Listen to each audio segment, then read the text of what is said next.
Bonsoir à toutes et à tous, bienvenue dans Guinée Info Première, les grandes articulations. C'est la troisième phase de l'appui au programme partenariat public-privé en Guinée après l'élaboration du manuel. L'heure est à la validation des outils qui régissent désormais son fonctionnement.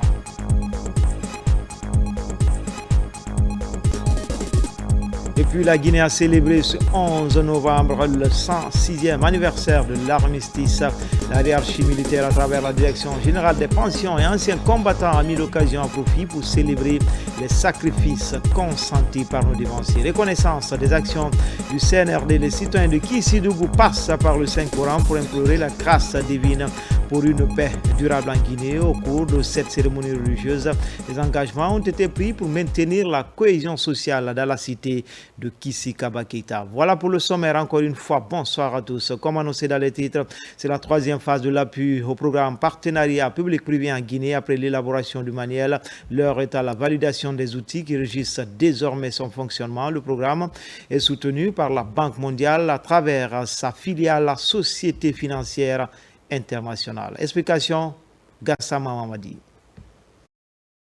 Pour financer certains projets de développement, l'État fait souvent recours au mode de financement partenariat public-privé. Déjà au ministère de l'économie et des finances, les efforts sont conjugués avec la Société financière internationale, filiale du groupe de la Banque mondiale, pour mettre en place un manuel qui régit le fonctionnement des procédures de partenariat public-privé en Guinée. Le ministère de l'économie et des finances, à travers l'unité des partenariats publics-privés, dispose maintenant des outils solides pour la mise en œuvre des projets PPP. L'objectif de cette rencontre, c'est de valider les outils que la Société financière internationale, groupe de la Banque mondiale, a voulu mettre à notre disposition.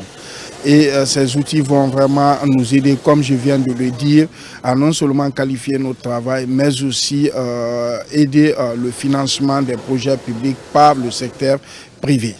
L'autre innovation dans ce guide est la dématérialisation des procédures à travers la mise en place d'une boîte à outils pour permettre aux investisseurs étrangers d'avoir toutes les informations dans le cadre du partenariat public-privé en Guinée.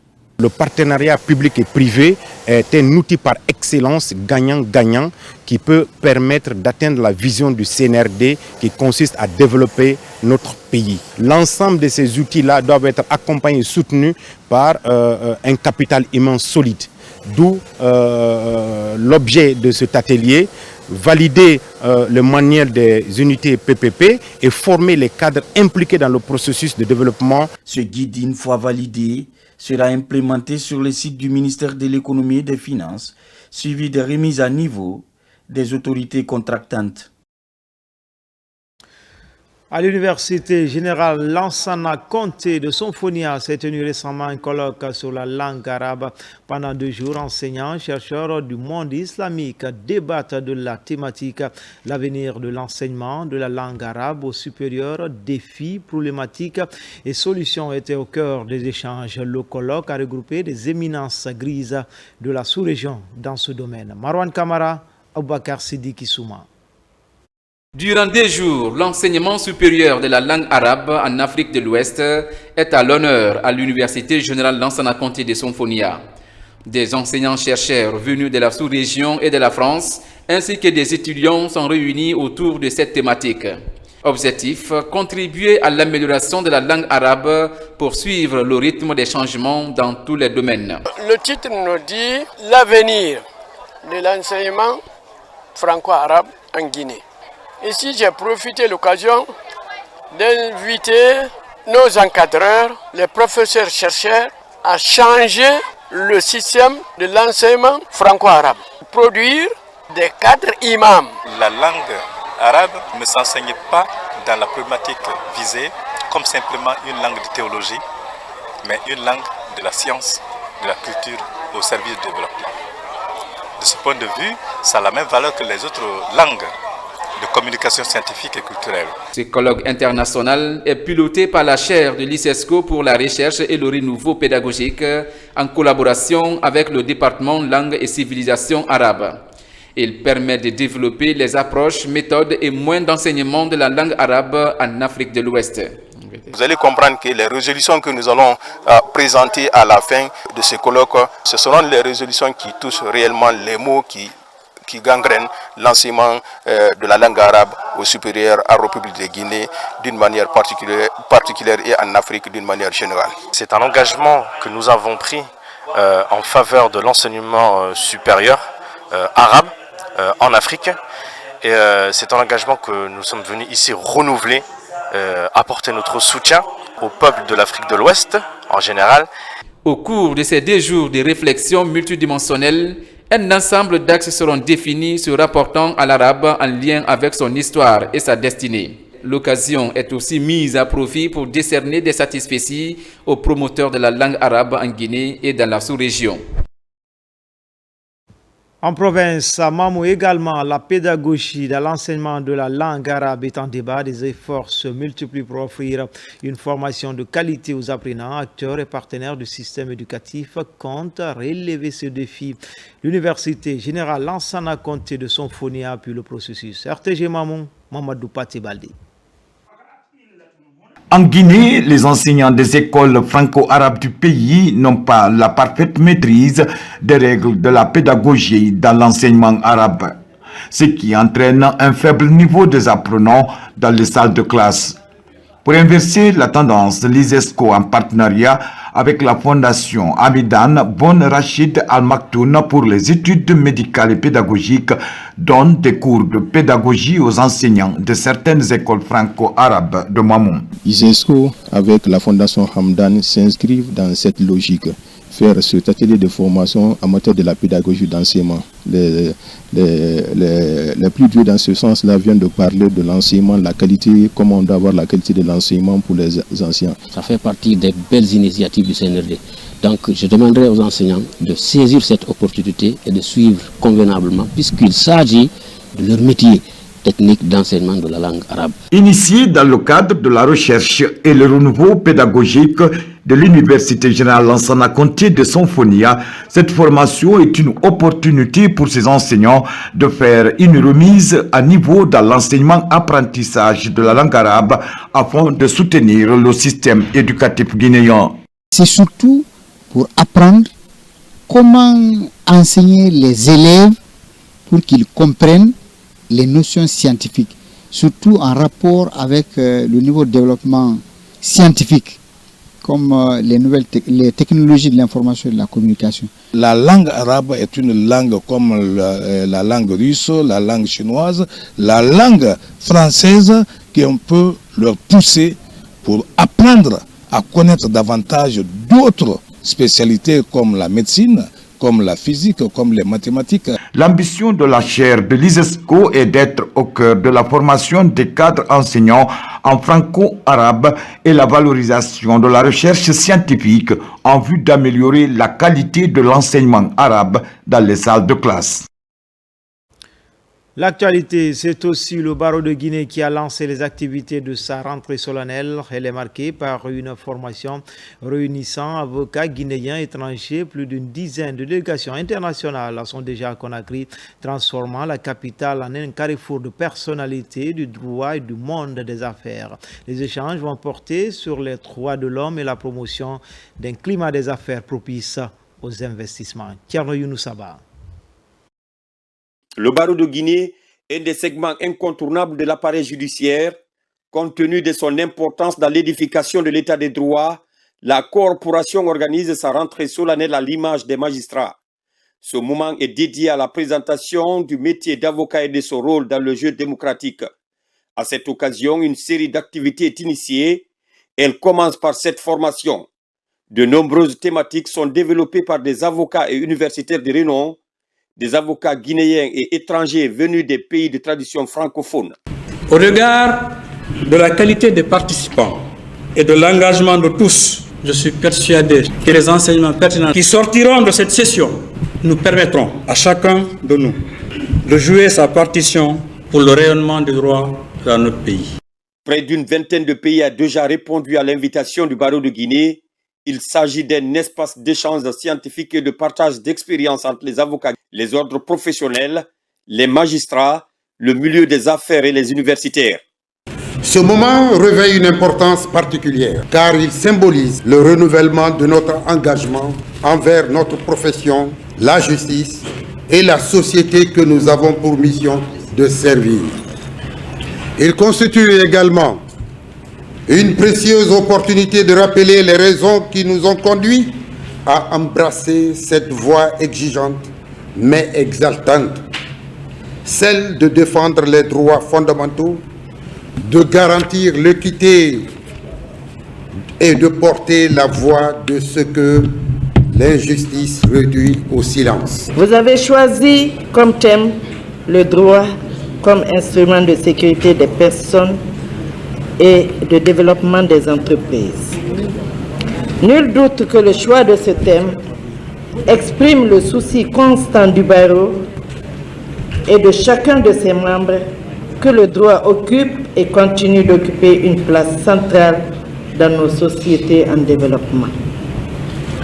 Dans ce sens, le droit, système de règles visant à organiser une société, prend en compte les différents segments de cette société qui les génèrent en vue de faciliter son fonctionnement et de lutter contre les pratiques indésirables qui en troubleraient l'harmonie et la stabilité sociale. La formation va s'étendre sur 2 jours. Elle vise à rendre plus compétitifs les avocats de Guinée au moment où le métier est marqué par la concurrence avec des talents qui s'illustrent plus que jamais. La Guinée a célébré ce 11 novembre le 106e anniversaire de l'armistice. La hiérarchie militaire, à travers la Direction générale des pensions et anciens combattants, a mis l'occasion à profit pour célébrer les sacrifices consentis par nos dévanciers. Caporal-chef Mabinti Keita, correspondante de la presse militaire. Les autorités militaires, à travers la Direction générale des pensions militaires et anciens combattants, célèbrent ce lundi 11 novembre l'armistice, une fête qui marque la fin de la Première Guerre mondiale 1914-1918. C'est le cimetière de Boulbinet, ici à Kaloum, qui a constitué la première étape de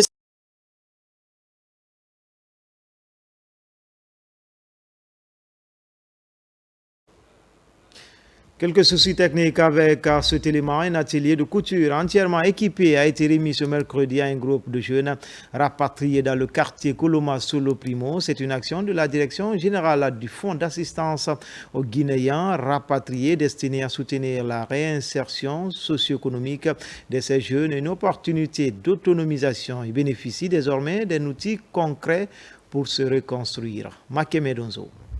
Équipé de matériel et des accessoires flambant neufs, cet atelier de couture est remis officiellement à un groupement de Guinéens rapatriés pour une réinsertion socio-professionnelle durable.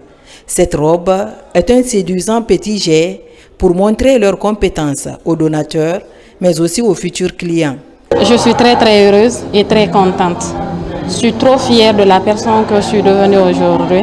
Parce qu'avant, je pensais que l'aventure, quand je suis revenue, que ça allait me détruire. Mais voir aujourd'hui qu'on me soutient jusqu'à ce que j'ai un atelier de couture, non, la joie est immense. Le projet est réalisé par la Direction générale du Fonds d'assistance aux Guinéens rapatriés, qui d'ailleurs n'est pas sa première activité d'accompagnement de cette couche vulnérable. En février dernier, nous avions procédé à la remise officielle d'un centre de prestation de services informatiques à Koya, à un groupement des Guinéens rapatriés. Ensuite, au mois de mai, c'est un autre groupement de nos jeunes compatriotes rapatriés qui avait bénéficié de motos. Nous voilà réunis de nouveau pour la remise officielle d'un atelier de couture. La fréquence de ces cérémonies témoigne de l'intérêt que le gouvernement guinéen accorde à l'accomplissement pour la réinsertion socio-professionnelle durable de nos compatriotes rapatriés. L'accueil, l'orientation et l'accompagnement des Guinéens rapatriés faisant partie des activités phares de notre direction, nous faisons de la création d'activités génératrices de revenus en faveur des Guinéens rapatriés notre priorité afin de les encourager à rester dans le pays. Depuis la création de la Direction générale du Fonds d'assistance aux Guinéens rapatriés, nous avons accueilli et enregistré dans nos bases de données 150 Guinéens rapatriés venant d'horizons différents. La réalisation de ces différents projets s'inscrit dans la dynamique d'un vaste programme d'accompagnement pour favoriser la réinsertion socio-professionnelle de nos compatriotes rapatriés. Un programme présidentiel réalisé par le ministère des Affaires étrangères. En province également, reconnaissance des actions du CNRD, les citoyens de Kissidougou passent par le Saint-Coran pour implorer la grâce divine pour une paix durable en Guinée. Au cours de cette cérémonie religieuse, des engagements ont été pris pour maintenir la cohésion sociale dans la cité de Kissi-Kaba Keita. Des précisions avec Samara Tono. Ici, à Kissidougou, les populations sont plus que jamais déterminées à accompagner les projets de développement du CNRD.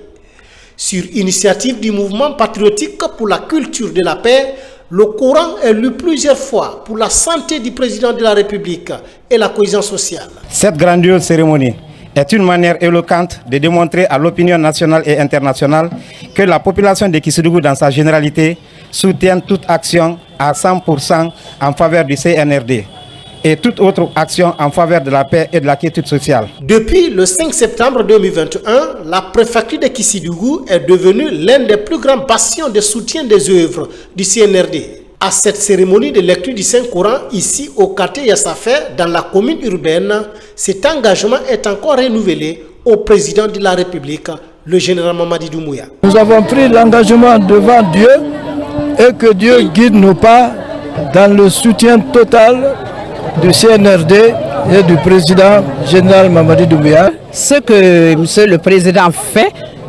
vraiment ça nous fait plaisir. Que Dieu nous aide, que Dieu protège la Guinée et protège tous nos enfants. Cette cérémonie de lecture du Saint-Coran des populations de Kissi-Farmaya est aussi accompagnée des sacrifices pour la promotion du vivre ensemble. Enfin, à Kouroussa, les premiers pas vers la valorisation du Dundumba ont été faits. La pose de la première pierre des travaux de construction d'un centre culturel et ultramoderne est effectuée avec pour objectif de préserver et de transmettre les richesses culturelles du Hamana, notamment la danse des hommes forts. L'idée de perpétuer un patrimoine vivant et précieux pour plusieurs générations. RTG Kankan, Diamokaba. Considérée comme le berceau du Dundumba en Guinée depuis l'aube des temps, la ville de Kouroussa aura bientôt son centre culturel des rythmes et danses. Ce temple culturel du Hamana sera bâti sur une superficie d'un hectare, avec 3 grands ouvrages composés de blocs administratifs, d'espaces d'exposition, de salles de spectacle, avec vestiaires et gradins, une guérite des magasins et châteaux. L'édifice qui va sortir de terre sera le vecteur d'une véritable renaissance culturelle. Comme vous le savez, le Dundumba est l'un des héritages culturels le plus important de la préfecture de Kouroussa, de la République de Guinée tout court. Au-delà donc de la gaieté que procure cette danse, les valeurs que communiquent les rythmes et la santé que donne sa danse, le Dundumba est de plus en plus devenu un puissant moyen de développement. Le moment privilégié de remercier le gouvernement de la République de Guinée sous la haute clairvoyance du général d'armée Mamadi Doumbouya, président de la République, chef de l'État, commandant en chef des forces armées guinéennes, pour avoir fait du cri de cœur des populations de Kouroussa et à travers la FADEC une réalité. Le délai d'exécution de ce vaste chantier est de 12 mois. L'entreprise Sogefi compte accélérer le rythme des travaux pour honorer son engagement vis-à-vis de l'État. Nous avons tenu à s'exprimer devant Monsieur le ministre et la population de Kouroussa en s'engageant sur l'honneur pour mériter la confiance que Monsieur le Président de la République et le général Mamadi Doumbouya a bien voulu placer à notre entreprise, qui d'ailleurs est forte donc, de plusieurs années d'expérience dans les BTP.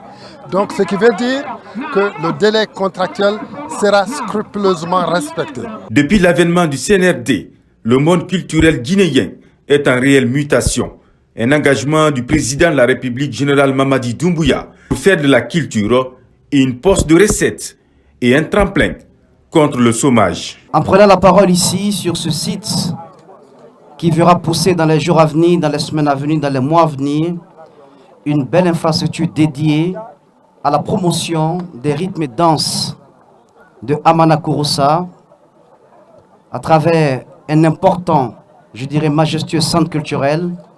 J'aimerais vous parler avec mon cœur pour mettre en avant l'importance que le président de la République, le chef de l'État, le chef suprême des armées, le général Mamadi Doumbouya accorde à la promotion et à la valorisation de la culture guinéenne. Quand je le dis, ce n'est pas de la flagornerie, ce ne sont pas des paroles laudatives, ce sont des faits. J'aimerais donner juste 2 exemples. Le premier, c'est l'un des rares présidents en Afrique, sinon dans le monde, à avoir institutionnalisé le port du textile local lors des conseils des ministres. Vous n'en trouverez pas ailleurs. Le centre qui va être construit ici sera l'expression des arts vivants. Ce sera l'expression de la danse Dundumba. La danse Dundumba, ce n'est plus qu'une simple danse folklorique. Chaque rythme, chaque pas, chaque geste rappelle notre identité nationale. C'est donc un symbole de notre identité nationale. La danse Dundumba, c'est un héritage parce que transmis de génération en génération. La construction de ce centre culturel des rythmes et danses de Amana est un signal fort pour le renforcement de l'apprentissage du Dundumba sous toutes ses formes. Une façon d'ouvrir la Guinée au monde pour la vulgarisation de ce patrimoine ancestral qui résiste encore au temps. C'était tout pour les infos à 17h. Pour d'autres informations sur la Guinée, notre paradis, terre de richesse et d'innovation. Mais en attendant, restez toujours connectés sur le www.rtgguinée.info. À tout à l'heure, Inch'Allah.